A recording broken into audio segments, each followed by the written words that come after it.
Bismillahirrahmanirrahim. Assalamualaikum warahmatullahi wabarakatuh.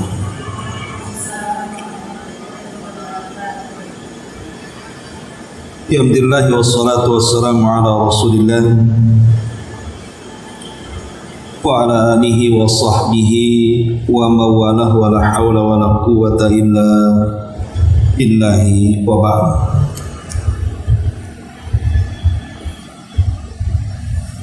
Lanjutkan kajian tafsir surah Al-Qiyamah, dan kita masuk pada ayat ke 20 dan seterusnya. A'udzubillahi minasyaitonirrajim. Bismillahirrahmanirrahim. Kalla bal tuhibbunal ajila wa tadharunal akhirah wujuhu yawma idzin nadhirah ila rabbiha nadhirah. Di sini Allah Subhanahu wa taala mengatakan, sekali-kali jangan, bahkan kalian sangat mencintai kehidupan dunia dan kalian mengabaikan kehidupan akhirat. Kelak pada hari kiamat, wajah-wajah orang-orang yang beriman pada hari itu berseri-seri karena memandang Arab mereka.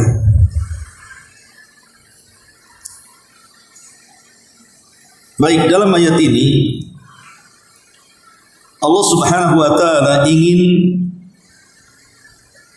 menjelaskan kepada kita tentang bahaya mengejar dunia dan meninggalkan akhirat.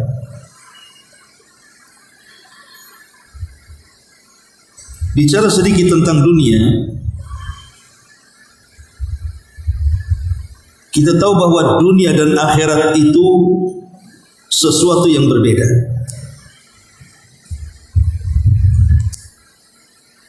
Karena kehidupan dunia itu umumnya adalah kehidupan yang main-main, penuh dengan senda gurau dan banyak hal-hal yang tidak ada faedah. Sementara akhirat itu sesuatu yang menunjukkan hakikat hidup manusia. Tidak ada senda gurau, tidak ada main-main, dan begitu seterusnya. Akhirnya Allah Subhanahu wa taala mengatakan dalam surah Al-Ankabut 64, "Wa ma hadhil hayatud dunya illa la'ibun illa lahwun wa la'ibun wa inna daral akhirata lahiyal hayawan law kanu ya'lamun." Dan tidaklah kehidupan dunia ini melainkan hanya tempat bermain-main dan senda gurau saja. Sementara kehidupan akhirat itulah kehidupan yang hakiki kalau mereka mengetahuinya. Dari ayat ini kita tahu bahwa kehidupan dunia ini hakikatnya hanya tipuan saja. Makanya kenapa Allah Subhanahu wa taala mengingatkan soal tipuan dunia ini. Allah katakan, "Fala taghurrannakumul hayatud dunya wa la yaghurrannakum billahil ghurur." Janganlah kalian tertipu dengan kehidupan dunia yang berkilau di hadapannya.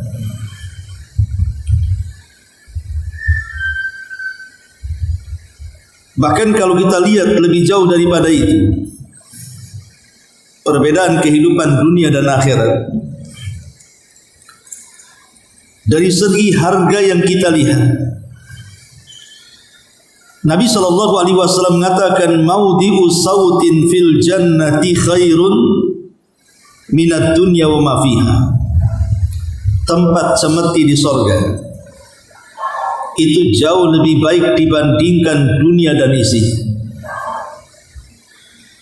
Kalau tempat semestinya saja lebih baik dari dunia dan isinya, macam mana barang-barang yang lain yang ada di surga? Dari segi harga saja tidak bisa dibandingkan kehidupan dunia itu dengan akhirat. Bahkan Nabi sallallahu alaihi wasallam sampai mempermisalkan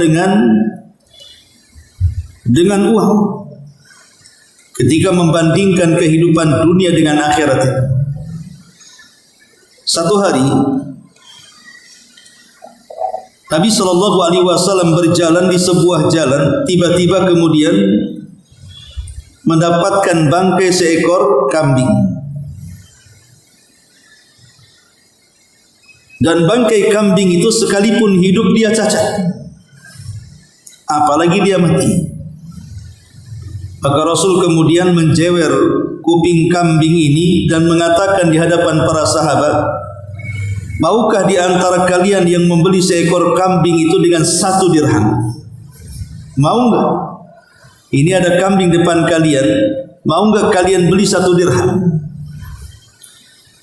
Maka para sahabat, ya Rasul, sekalipun dia hidup, kami tidak berani membeli dengan 1 dirham, apalagi dia bangkai dan sudah mati. Maka Nabi SAW mengatakan, atuhibbuna annahu lakum, apakah kalian suka kalau seandainya saya berikan ini percuma kepada kalian, tidak usah kalian beli? Maka sahabat tetap mengatakan, sekalipun hidup tetap kambing itu penuh dengan cacat, wahai Rasul, kami tak mau.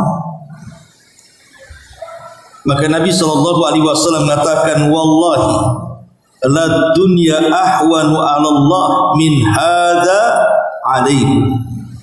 Demi Allah, dunia yang kalian jalankan itu jauh lebih hina dibandingkan bangkai kambing ini.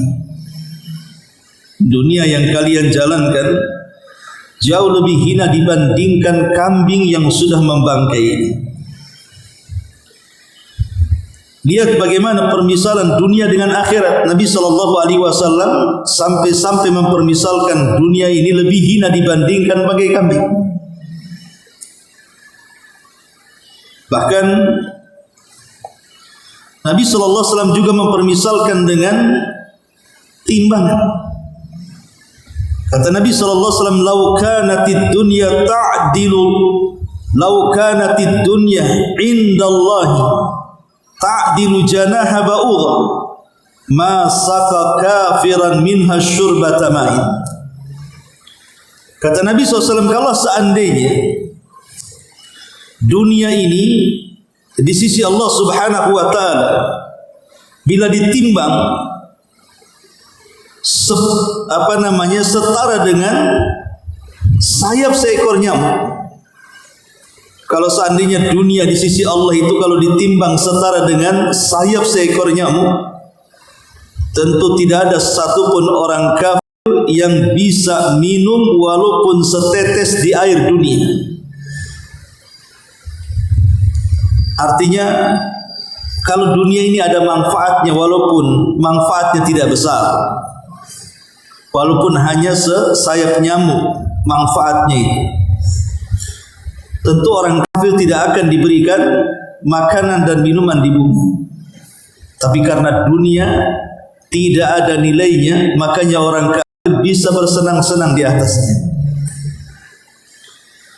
Nabi SAW ingin mengatakan kepada kita bahwa kehidupan akhirat itu jauh lebih berharga dibandingkan kehidupan dunia, karena kehidupan dunia ini tidak ada nilainya. Makanya orang kafir bisa hidup. Kalau seandainya dunia ada nilainya, tidak ada orang kafir yang hidup di dunia. Karena dunia tidak ada nilainya, maka orang kafir bisa hidup di dunia, maknanya bahwa kehidupan hakikat itulah kelak di akhirat. Makanya di sorga itu tidak ada satu kaki pun orang kafir yang menginjak di tanah. Ini menunjukkan bahwa Rasul sallallahu alaihi wasallam ingin membandingkan beginilah kehidupan dunia dengan kehidupan akhirat. Ma'asyiral muslimat yang dimuliakan Allah Subhanahu wa taala. Bahkan dalam hadis yang lain Nabi sallallahu alaihi wasallam bersabda, "Wallahi mad dunya fil akhirati illa mithlu ma yaj'alu ahadukum isba'ahu hadhihi." Wa asyara Yahya bis sababati fil yam falyanzur bima tarji. Kata Nabi sallallahu alaihi wasallam, demi Allah, tidaklah bandingan dunia dengan akhirat ini kecuali seperti seseorang menggunakan telunjuknya seperti ini, kemudian mencelupkannya di air lautan, kemudian diangkat. Tentu di ujung jari ini yang kita celupkan di air lautan, tentu di situ akan ada satu tetes yang netes dari air lautan itu. Seperti itulah Rasul ingin bandingkan kehidupan akhirat dengan dunia. Dunia ini hanya setetes di ujung jari yang dicelupkan dalam lautan. Sementara akhirat itu seperti lautan yang tidak bertepi. Pertanyaan pun muncul. Kalau dunia ibarat satu tetes yang menetes di jari yang kita celupkan di lautan, sementara akhirat itu seluas lautan yang tidak bertepi dan tidak berjarak, bahkan tidak bisa kita lihat sampai di mana ujungnya. Kenapa manusia lebih mengejar yang setetes itu, sementara yang terbentang seperti lautan ditinggalkan? Di mana akalnya? Di sini Nabi sallallahu alaihi wasallam ingin mengajak berfikir kepada kita. Akhirat itu kenikmatannya sebentang lautan sana. Dunia ini kenikmatannya hanya satu tetes yang ada di ujung jari manusia. Kenapa kalian mengejar yang satu tetes meninggalkan yang terbentang-bentang? Begitulah Nabi sallallahu alaihi wasallam ingin membandingkan antara kehidupan dunia dan akhirat itu. Luar biasa. Ma'asyiral muslimat yang dimuliakan Allah Subhanahu wa taala, bahkan dari segi waktu, kalau kita merasakan kenikmatan dari mulai lahir sampai kita wafat, itu tidak ada bandingan dengan satu hari di surga. Seandainya ibu lahir, anggap saja ibu punya usia sampai 200 tahun. Walaupun tidak ada usia yang sepanjang itu. Sejak lahir tidak pernah susah. Sudah lahir saja rumah sudah siap dengan perabotannya, kendaraan mewah, uang banyak. Tidak pernah dirugikan. Sampai 200 tahun umur ibu baru meninggal. Apapun yang ingin ibu mau ada di depan ibu. Mau makan enak sudah ada. Mau jalan-jalan kemana sudah siap. Mau naik kendaraan apa saja dari kendaraan mewah sudah ada di hadapannya. Selama 200 tahun ibu berpoya-poya bersenang-senang di dunia, itu tidak sebanding satu hari di sorga. Jangan satu hari, kurang dari satu hari di sorga saja masih kurang. Macam mana dengan orang yang tinggal di sorga selama-lamanya? Dalilnya Allah Subhanahu wa taala sendiri berkata, "Inna yawman inda rabbika ka alfi sanatin mimma ta'udun." Satu hari, inna yawman, satu hari di sisi Rabbmu, maksudnya di akhirat kelak, itu sama dengan 1000 tahun kehidupan dunia. Jadi kalau seandainya kita ini bersenang-senang dari mulai lahir sampai 1000 tahun kemudian baru ibu meninggal, itu sama dengan kesenangan satu hari di surga. Bagaimana bisa dibandingkan kehidupan dunia dengan akhirat? 1000 tahun bersenang-senang di dunia itu sama dengan satu hari di surga. Yang tidak akan banding kehidupan dunia dengan akhirat kalau bandingannya seperti ini. Makanya Allah Subhanahu wa taala sampai mengatakan, "Araditum bil hayatid dunya minal akhirah, fama mata'ul hayatid dunya fil akhirati illa qalil."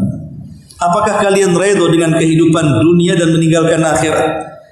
dan tidaklah kehidupan dunia ini dibandingkan akhirat kecuali sedikit sekali, tidak imbang, tidak banding. Tentu akhirat segala-galanya, dunia ini tidak ada apa-apanya.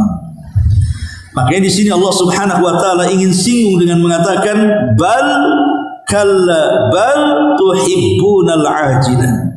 Sekali-kali jangan seperti itu. Kenapa kalian mencintai dunia begitu ketat? Wa tadharunal akhirah, justru mengabaikan akhirat kalian, padahal akhirat tidak mungkin dibandingkan dengan dunia.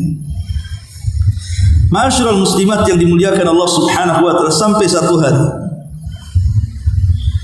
Nabi sallallahu alaihi wasallam salat subuh.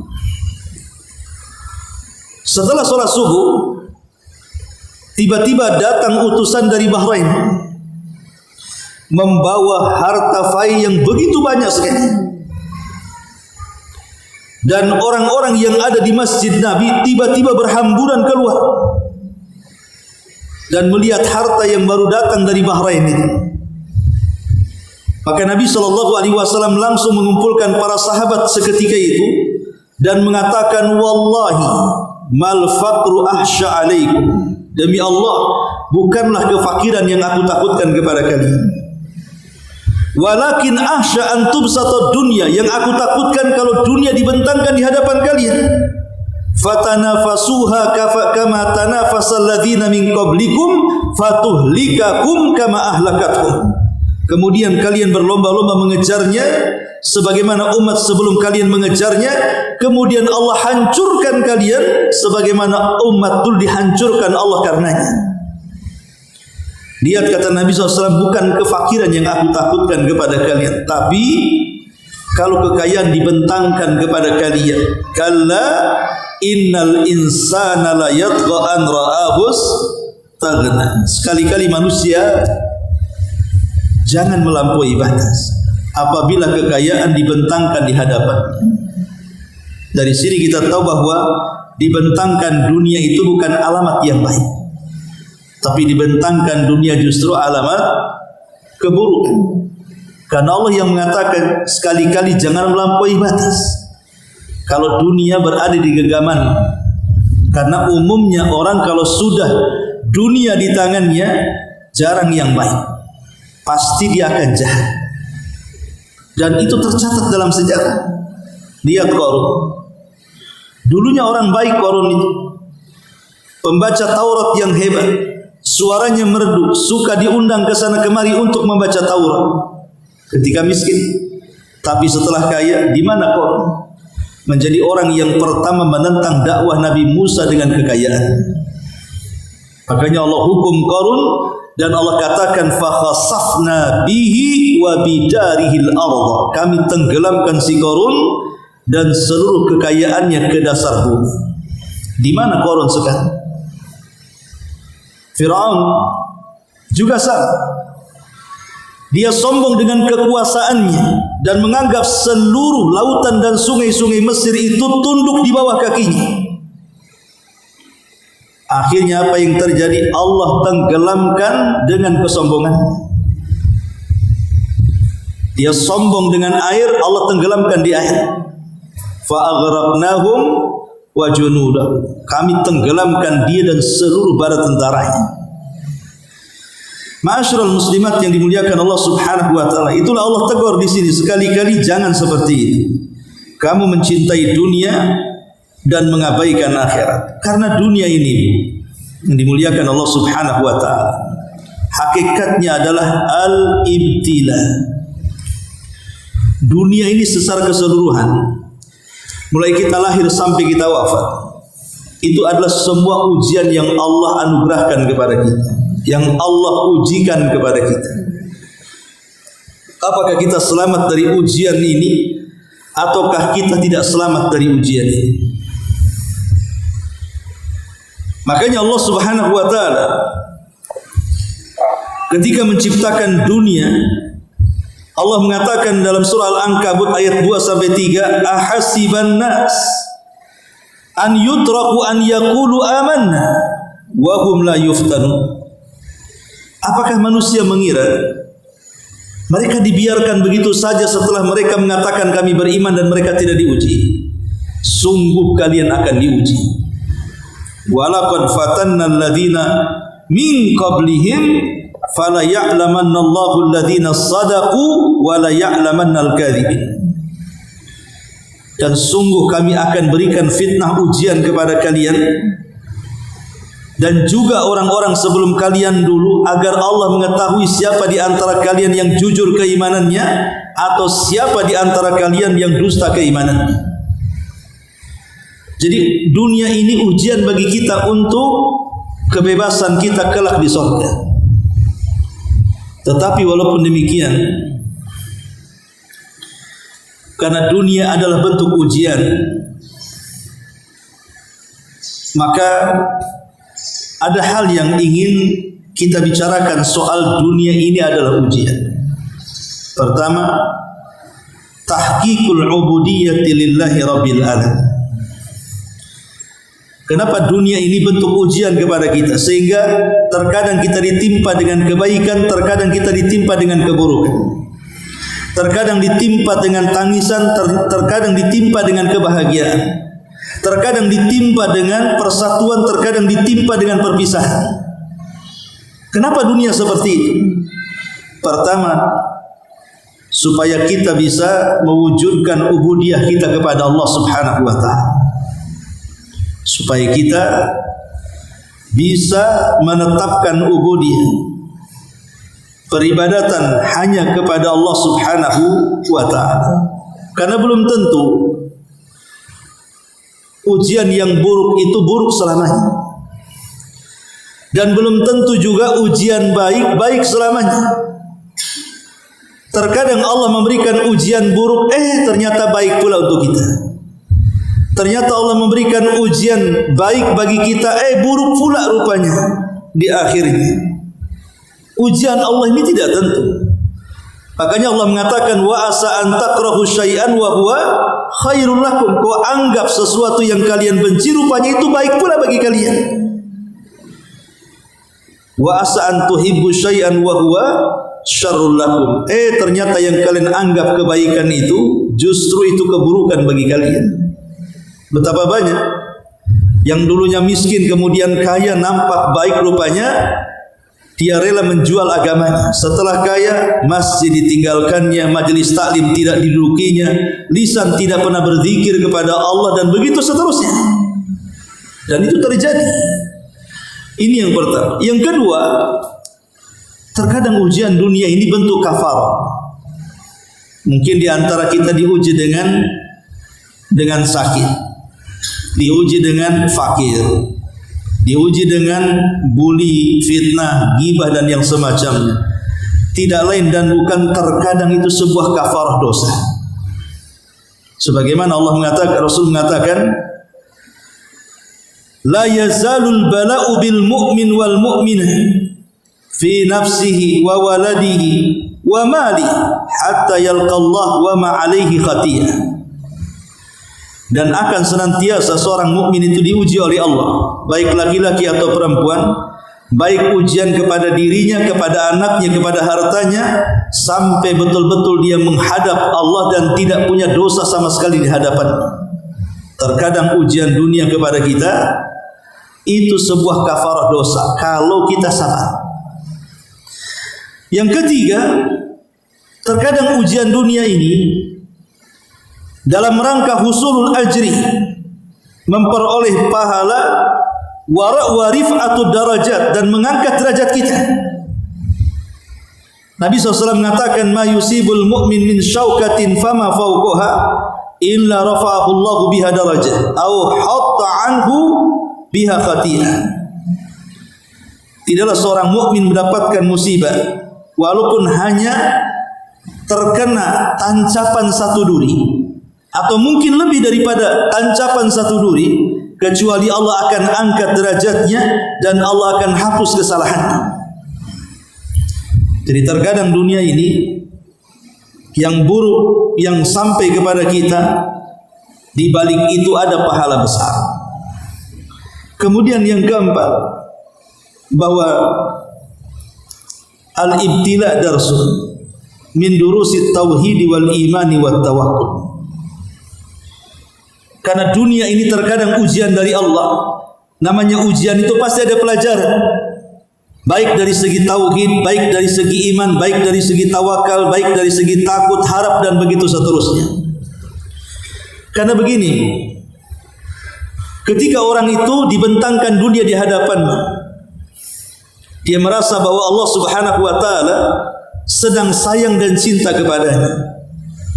Tapi ketika dunia ditarik dari dirinya, kemudian dia merasa bahwa Allah sedang membenci. Padahal diberinya dunia atau tidak ada hubungan dengan cinta dan benci.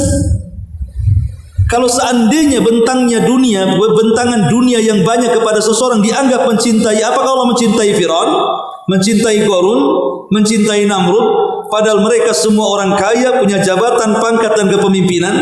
Bukan. Jadi orang kalau dibentangkan dunia itu bukan tanda sayang. Dan kalau orang diberikan kefakiran bukan tanda benci. Bukankah para sahabat Nabi banyak yang fakir? Abu Hurairah fakir, Bilal fakir, Ammar ibn Yasir fakir, dan semua hampir kebanyakan para sahabat orang fakir. Apakah Allah benci kepada mereka? Tidak, karena dunia ini hanya ibtila, ujian saja. Jangan menilai orang karena kaya atau miskin. Dan jangan merasa kalau kaya merasa dicintai, kalau miskin tidak dicintai Allah. Tidak demikian. Karena cinta benci tidak ada kekaitannya dengan harta dan kekayaan. Itu ada kaitan dengan iman, tauhid, dan tawakal kepada Allah Subhanahu wa taala. Ma'asyiral muslimin, muslimat yang dimuliakan Allah Subhanahu wa taala. Bahkan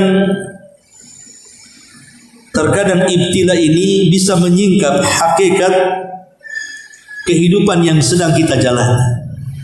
Kalau tidak ada ujian, orang tidak bisa menyingkap hakikat sesuatu. Contoh umpamanya, orang kalau tidak pernah haus tidak akan merasakan nikmatnya minum. Kalau orang tidak pernah lapar tidak akan merasakan kelezatan makan. Orang kalau tidak pernah tidur lama sehingga mengantuk, orang tidak akan merasakan nikmatnya tidur.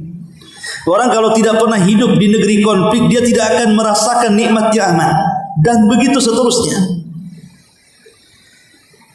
Ketika kita ini diuji oleh Allah dengan segala macam ujian di dunia, nanti kalau kita masuk surga, di situ kita akan merasakan nikmat, begitu nikmatnya kehidupan surga. Kenapa? Karena kita pernah hidup di dunia. Kita pernah sakit di dunia. Kita pernah susah di dunia, kita pernah disakiti di dunia. Ketika masuk surga, semua lenyap begitu saja. Disitulah nanti kita akan mengetahui bagaimana nikmatnya surga, karena kita sudah pernah mengalami keperitan di dunia. Jadi dunia ini terkadang ibtila, tetapi untuk menyingkap hakikat sesuatu yang menakjubkan. Ma'asyiral muslimat yang dimuliakan Allah Subhanahu wa taala, dan juga dunia ini adalah ibtila, sebuah ujian untuk mengingatkan kita kepada fadlu ni'matillahi 'alaika, supaya kita melihat nikmat yang Allah anugerahkan kepada kita. Kalau kita tidak pernah diberikan ujian, tentu kita tidak akan merasakan nikmat dunia itu sendiri, apalagi akhirat. Orang baru menghargai kesehatan kalau pernah sakit, kan begitu. Kalau tidak pernah sakit, dia tidak akan menghargai kesehatannya. Ma'asyiral muslimat yang dimuliakan Allah Subhanahu wa taala. Baik, adapun fitnah dunia, kenapa di sini Allah Subhanahu wa taala sangat keras kepada orang-orang, kepada hamba-hambanya, agar jangan sampai lari mengejar dunia terlampau cepat dan jauh meninggalkan akhirat terlalu jauh. Pertama, karena pencinta dunia, hakikatnya orang yang paling banyak tersiksa di sisi Allah Subhanahu wa taala. Orang-orang yang mengejar dunia, apalagi sampai mencintai dunia dengan sepenuh hatinya, hakikatnya mereka adalah orang yang akan paling tersiksa di akhirat. Di dunia saja sudah tersiksa, kan? Apalagi di akhirat. Para pengejar dunia itu di dunia saja sudah tersiksa sebenarnya. Coba bayangkan orang-orang yang kerja keras sampai kaya raya itu, Kadang-kadang setiap harinya mereka tidak mikir berapa jam dia bekerja, berapa jam dia beristirahat. Pokoknya dia habiskan waktunya hanya untuk mencari uang sampai dia tua. Padahal seandainya seseorang itu mengambil dunia sekedarnya, lebihnya kan bisa beristirahat dia, bersenang-senang dengan anak istrinya, bersenang-senang dengan kedua matanya melihat pemandangan indah dan begitu seterusnya. Kenapa kemudian dia habiskan untuk itu? Sampai-sampai ada orang itu yang tidurnya hanya sedikit, makannya hanya secuil, pakaiannya pun tidak terurus hanya karena mengejar dunia. Lalu lezatnya dunia di mana kalau seperti itu? Jadi dia menyiksa dirinya dengan dunia. Makanya kenapa sampai Rasul mengatakan, "Man kanatid dunya hammahu farraqallahu alaihi amrahu wa ja'ala faqrahu baina 'ainaihi." Barang siapa yang tujuan hidupnya adalah dunia, maka Allah akan mencerai-beraikan urusannya, menjadikan kefakirannya di hadapan pelupuk matanya. Ma'asyiral muslimat yang dimuliakan Allah Subhanahu wa taala. Yang kedua, orang yang mengejar dunia sampai mencintai dunia berlebihan, maka sebenarnya mereka sedang mencari atau mengejar cita-cita yang semu dan meninggalkan cita-cita yang hakikat. Jadi orang yang mengejar dunia itu mereka sedang mengejar cita-cita yang semu dan meninggalkan cita-cita yang hakikat. Kenapa demikian? Karena dunia ini ada akhirnya. Coba kita perhatikan ya. Orang yang sudah sukses dari remaja, dewasa, dia cita-citanya ingin jadi pengusaha. Akhirnya betul-betul jadi pengusaha. Punya PT ini, PT itu, jadi CEO lah bahasanya. Di mana-mana perusahaan, kaya raya. Tapi setelah kekayaan itu di genggamannya, usia dia juga sudah tidak muda. Boleh jadi mungkin setelah kaya usia dia 60-70 tahun. Artinya usia 60-70 tahun dengan puluhan tahun dia mencari dunia, tinggal kemudian menikmati di masa tua. Apakah imbang dengan pekerjaannya? Tidak imbang. Dia dari remaja, dewasa sampai tua mencari kekayaan dan sudah kaya, anggaplah berhenti di usia 70 tahun. Apakah dia akan menikmati dunia yang dikejarnya selama itu? Tidak. Umpamanya dia mencari dunia 30 tahun dan menikmatinya 30 tahun. Matematikanya seperti itu baru adil. Tapi dia mencari dunia sampai 50 tahun, menikmatinya 10 tahun saja. Kan gak belan itu namanya. Iya kalau sempat menikmati. Banyak orang yang tidak bisa menikmati, yang menikmati anak cucunya. Karena kalau sudah tua, tiba-tiba kemudian stroke, kemudian dia sakit, terbaring, jangankan cerita menyetir kendaraan, untuk melangkahkan kaki ke kamar mandi saja sudah tidak bisa. Lalu apa usaha dia selama ini mengumpulkan kekayaan kalau begitu? Sementara rumahnya saja tidak dinikmatinya, kemudian tamannya yang indah saja tidak pernah dipandanginya, hanya memandang ruangan sepetak di kamarnya. Mana keindahannya kalau begitu dunia itu? Maka di sini kita katakan bahwa terlampau mengejar dunia dan cinta dunia ini sebenarnya Anda mengejar cita-cita yang semu. Bukan itu cita-cita kita. Yang hakikat itu adalah surga. Yang ketiga, mengejar dunia dan mencintai dunia semena-mena membuat manusia tidak akan sempat melakukan sesuatu yang bermanfaat bagi akhiratnya. Pasti. Kalau orang sibuk bekerja, sibuk mengejar dunia, kapan dia sibuk membaca Quran? Kapan ada kesempatan hadir di majelis ilmu? Kapan ada kesempatan tahajud di sepertiga malam? Kapan ada kesempatan silaturahim kepada kerabat? Kapan ada kesempatan untuk melakukan sedekah ke sana kemari? Tidak ada. Karena kalau orang sudah mengejar dunia, dunia ini ibarat meminum air lautan. Bukan hilang dahaga, maka semakin haus untuk mengejarnya. Begitulah dunia. Hakikat dunia tidak akan pernah puas untuk dikejarnya. Dan dipastikan kalau mengejar dunia, dia akan lupa akhirat. Sebagaimana orang yang mengejar akhirat pasti lupa dunia. Dan mustahil kalau ada orang mengatakan, ya sudah Ustaz, saya mengambil dunia 50%, akhirat 50%. Mungkin mustahil. Itu omongan saja. Orang yang ngomong begitu itu, kalau saya sih 50-50, ya dunia separuh, akhirat separuh. Kata siapa 50-50? Kaedah ini nggak pernah berlaku satu dunia. Oke, yang mengatakan seperti itu, saya tanya, salat Anda 5 waktu, kalau kita kumpulkan ada 1 jam dengan bekerja Anda dari pagi sampai sore, dengan bersenang-senangnya Anda di malam hari, berapa banyak, berapa jam atau berapa menit Anda membaca Quran, Anda berzikir? Tidak, kebanyakan kita habiskan 1 hari itu justru untuk dunia, akhirat itu sedikit sekali. Makanya ini bahayanya, mengejar dunia ini membuat manusia tidak sempat melakukan hal-hal yang harusnya bermanfaat untuk akhirat. Kemudian juga mengejar dunia dan mencintai akhirat berlebihan ini, pada akhirnya dia menjadi orang yang paling bodoh. Sebab dia mengutamakan hayalan dibandingkan kenyataan. Apa tidak bodoh orang menghayal itu? Makanya saya katakan di awal, dunia ini hayalan. Kenapa kita menghayalkan yang dihayalkan? Mendingan kita memakan sesuatu yang nyata dibandingkan memakan sesuatu yang hanya mimpi saja. Makanya orang yang mengejar dunia itu hakikatnya mereka orang yang bodoh, karena mereka mengutamakan hayalan dibandingkan kenyataan.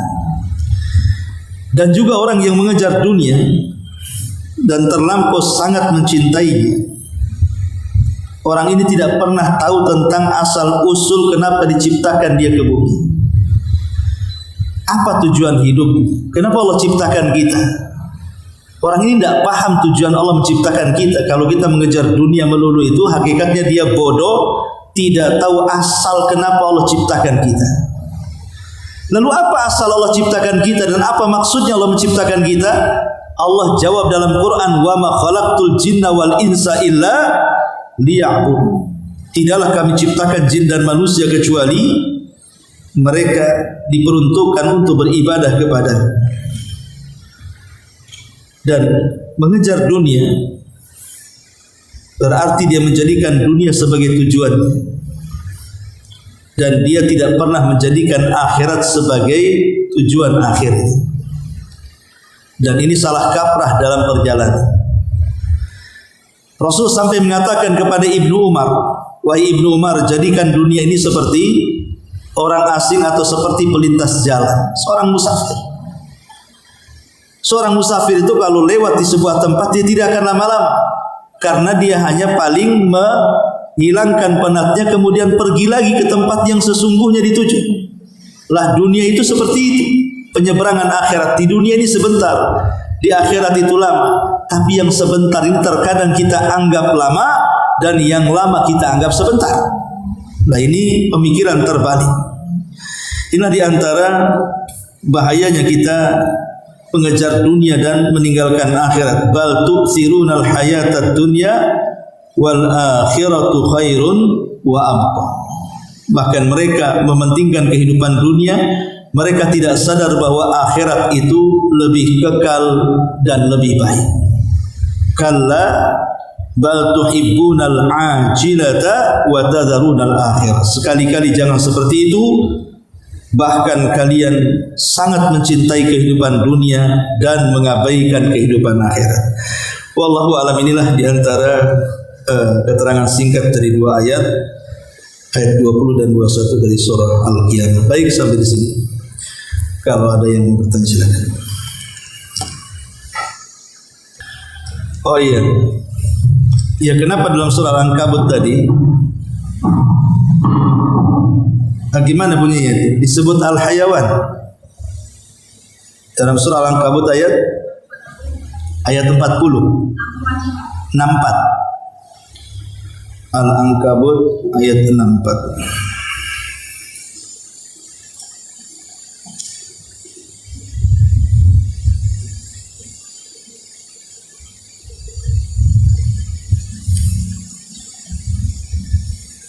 Iya. Wa ma hadhil hayatud dunya illa la'ib illa lahwun wa la'ib wa inna daral akhirah lahiyal hayawan. Ya. Hayawan di sini artinya bukan kehidupan dunia, ini kehidupan akhirat. Jadi yang dimaksud hayawan itu kehidupan yang hakiki. Jadi benar-benar mengalami kehidupan. Jadi hayawan itu hakikat kehidupan yang kekal.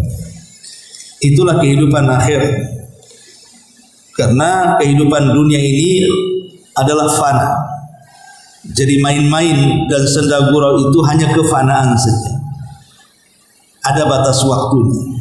Sampai kapan Anda bermain-main? Ada batas waktunya. Lihat orang-orang yang gemar mabuk di waktu muda, narkoba dan yang semacamnya, obat-obatan terlarang. Lihat mereka di masa tuanya. Sebagian mereka budak. Kadang-kadang kalau ngomong loading lama banget, nggak nyambung. Ya, orang gila kadang-kadang. Belum lagi berbagai macam penyakit.